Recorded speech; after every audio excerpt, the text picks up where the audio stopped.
পরেরটা জাস্ট স্ট্রেচিংয়ের উপর মাথা রাখতে হবে কী করছি।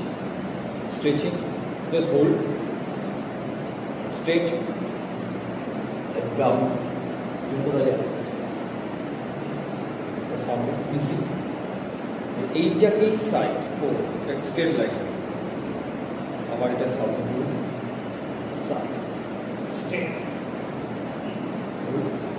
এটাকে এই নেব এই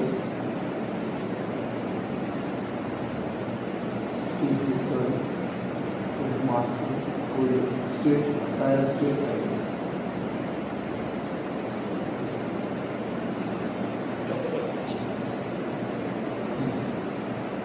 তাহলে আমাদের এই ফ্রন্ট এই ছবি এই স্ট্রেট হাত সবসময় স্ট্রেট, সেই অনুযায়ী হাতটা আমাদের এই কাঁধের পাশ থেকে হাতটা স্ট্রেট লাইন হবে। এটাই আমরা মাথায় নিতে, এইটাই আমাদের ভুলটি হচ্ছে। বডি স্ট্রাকচারটা ঠিক থাকবে এটাতে। দেখুন হাতের যে বডি স্ট্রাকচার এটা কতটা পারফেক্ট। 1